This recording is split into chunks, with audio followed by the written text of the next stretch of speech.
ഹരേ കൃഷ്ണ, ജയ് ശ്രീ രാധരാധേ. സർവൻ രാധാകൃഷ്ണമയത്തിലേക്ക് ഏവർക്കും സ്വാഗതം. ഫൽഗുന മാസത്തിലെ ശുക്ലപക്ഷത്തിൽ വരുന്ന ഏകാദശിയാണ് വിജയ ഏകാദശി. ഇത്തവണ വിജയ ഏകാദശിയും വിഷ്ണുപതി പുണ്യകാലവും ഒരുമിച്ചാണ് വരുന്നത്.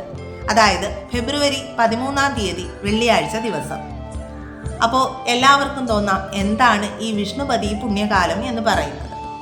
വിഷ്ണുപതി പുണ്യകാലം എന്ന് പറഞ്ഞാൽ ഭഗവാന്റെ ആ ഒരു സാന്നിധ്യം ഭൂമിയിൽ ഏറ്റവും കൂടുതൽ ഉണ്ടാകുന്ന സമയമാണ് ഈ വിഷ്ണുപതി പുണ്യകാലം.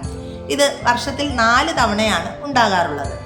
അതിൽ ഈ 2026 ആദ്യത്തെ വിഷ്ണുപതി പുണ്യകാലം വരുന്നത് ഈ വിജയ ഏകാദശി ദിവസം, അതായത് 2026 ഫെബ്രുവരി 13 തീയതി വെള്ളിയാഴ്ചയാണ് ആദ്യത്തെ വിഷ്ണുപതി പുണ്യകാലം എന്ന് പറയുന്നത്. ഇതിൻ്റെ സമയം എന്ന് പറയുന്നത് ഏകദേശം 9 മണിക്കൂറാണ്. അതായത് ഈ ഫെബ്രുവരി 13 തീയതി പുലർച്ചെ 1:30 ആരംഭിച്ച് പുലർന്നതിന് ശേഷം രാവിലെ 10 മണി വരെയാണ് ഇതിൻ്റെ ഒരു സമയം എന്ന് പറയുന്നത്. ഈ സമയത്ത് അതായത് ഈ 9 മണിക്കൂർ സമയത്തിനകത്ത് വിഷ്ണു ഭഗവാന്റെ പ്രീതികരമായിട്ടുള്ള പൂജകൾ എല്ലാം തന്നെ ചെയ്യുന്നത് ഏറെ ശ്രേഷ്ഠമാണ്. അതുവഴി ധനം, സമൃദ്ധി, ഐശ്വര്യം, മോക്ഷം എന്നിവ നേടാൻ സാധിക്കും എന്നാണ് വിശ്വാസം. ശത്രുക്കളുടെ മേൽ വിജയം നേടാനും അഭീഷ്ട സിദ്ധിക്കുമൊക്കെ അനുയോജ്യമായിട്ടുള്ള ഒരു വ്രതമാണ് വിജയ ഏകാദശി വ്രതം. എല്ലാ ഏകാദശി വ്രത കഥകളും ഭഗവാൻ ശ്രീകൃഷ്ണനാണ് യുധിഷ്ഠിര മഹാരാജാവിന് ഉപദേശിച്ചു കൊടുക്കുന്നത്.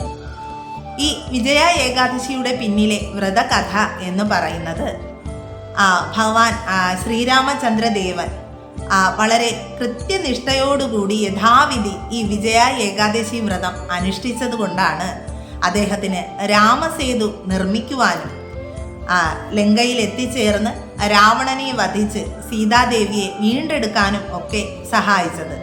ഒരേ സമയം തന്നെ വിജയവും അനുഗ്രഹവും ഒക്കെ നേടാൻ സഹായിക്കുന്ന ഒരു വ്രതമാണ് ഈ വിജയ ഏകാദശി വ്രതം. ഇത്തവണത്തെ ഈ വിജയ ഏകാദശി വെള്ളിയാഴ്ച ദിവസം വരുന്നത് കൊണ്ടും, അതായത് ഈ വിഷ്ണുപതി പുണ്യകാലവും ഒരുമിച്ച് വരുന്നത് കൊണ്ടും തന്നെ ലക്ഷ്മി സമേതനായ ശ്രീഹരി വിഷ്ണുവിനെ ദേവിയോടും ഭഗവാനോടുമൊപ്പം ഒരുമിച്ചാണ് പൂജിക്കേണ്ടത്. ഇത്തവണ ഈ വിജയ ഏകാദശി വരുന്നത് കുംഭമാസത്തിലെ 1 തീയതിയും വെള്ളിയാഴ്ചയും കൂടി വരുന്ന ദിവസമാണ്. അതുകൊണ്ട് തന്നെ ഈ ദിവസത്തെ 30 വെള്ളി എന്നാണ് അറിയപ്പെടുന്നത്. ഈ 30 വെള്ളി ദിവസം ദേവി പൂജയ്ക്ക് ഏറ്റവും ശ്രേഷ്ഠമായിട്ടുള്ള ദിവസമാണ്. അതുമാത്രമല്ല, ഈ ദിവസം ദേവിയെയും ഭഗവാനെയും ഒരുമിച്ച് ആരാധിക്കുന്നത് വഴി നമ്മുടെ കുടുംബത്തിൽ സന്തോഷവും സമാധാനവും ഐശ്വര്യവും ഒക്കെ നേടാൻ സാധിക്കും എന്നാണ് വിശ്വാസം. ഈ ഏകാദശി ദിവസം അഖണ്ഡനാമം ജപിക്കുന്നതും ഏറെ ശ്രേഷ്ഠകരമായ കാര്യമാണ്. ഭഗവാന്റെ വിഷ്ണു സഹസ്രനാമം, ഭഗവത്ഗീത, ഭാഗവതം, നാരായണീയം, ദേവിയുടെ ലളിതാ സഹസ്രനാമം, മഹാലക്ഷ്മി അഷ്ടകം എന്നിവ ജപിക്കുന്നതും ഏറെ പുണ്യകരമായിട്ടുള്ള കാര്യമാണ്. ഈ ഭഗവാന്റെ നാമങ്ങളെല്ലാം തന്നെ ഈ വിഷ്ണുപതി പുണ്യകാല സമയത്ത്, അതായത് വെള്ളിയാഴ്ച പുലർച്ചെ 1:30 ആരംഭിച്ച് പുലർന്നതിന് ശേഷം 10 മണി വരെയാണ് അതിൻ്റെ സമയം വരുന്നത്. ആ സമയത്തിനുള്ളിൽ തന്നെ ഭഗവാന്റെ നാമങ്ങളെല്ലാം നാമം ജപിക്കുന്നത് ഏറെ ശ്രേഷ്ഠകരമാണ്. ദേവിയുടെ നാമങ്ങളെല്ലാം തന്നെ, അതായത് ലളിതാ സഹസ്രനാമം, മഹാലക്ഷ്മി അഷ്ടകം തുടങ്ങിയവയൊക്കെ ബ്രഹ്മമുഹൂർത്തത്തിലും, അന്നേ ദിവസം ബ്രഹ്മമുഹൂർത്തത്തിലും സന്ധ്യാസമയത്ത് വിളക്ക് കൊളുത്തിയതിന് ശേഷവും ഒക്കെ ജപിക്കുന്നത് ദേവിയുടെ അനുഗ്രഹത്തിന് പാത്രീഭൂതരാകാൻ ഏവരെയും സഹായിക്കുകയും ചെയ്യും. ഇപ്പോൾ ഈ നാമങ്ങളൊന്നും തന്നെ നമ്മുടെ കൈവശമില്ല എന്ന് കരുതി ആരും വിഷമിക്കേണ്ടതില്ല.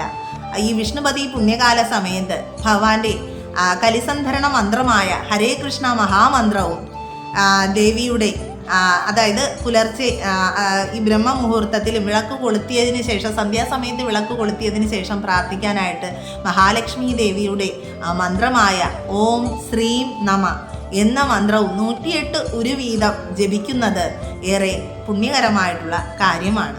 ഇത്തവണത്തെ ഏകാദശി തിഥി ആരംഭിക്കുന്നത് ഫെബ്രുവരി 12 തീയതി ഉച്ചയ്ക്ക് 12:20 ആരംഭിച്ച് ഫെബ്രുവരി 13 തീയതി ഉച്ചയ്ക്ക് 2:26 അവസാനിക്കും. അതുകൊണ്ട് തന്നെ ഏകാദശി വ്രതം അനുഷ്ഠിക്കുന്നവരൊക്കെ തന്നെ ഈ ഏകാദശി തിഥിക്ക് മുൻപായിട്ട് തന്നെ തുളസി ഇലകളൊക്കെ ഇറുത്തു വയ്ക്കുവാനായിട്ട് ശ്രമിക്കണം. ഏകാദശി തിഥി ആരംഭിച്ചു കഴിഞ്ഞാൽ ഈ തുളസിയിലകളൊന്നും തന്നെ പറിച്ചു വെക്കുവാനായിട്ട് പാടില്ല. ഏകാദശി ദിവസത്തിലെ ഏറ്റവും പ്രധാനപ്പെട്ട സമയം എന്ന് പറയുന്നത് ഹരിവാസര സമയമാണ്.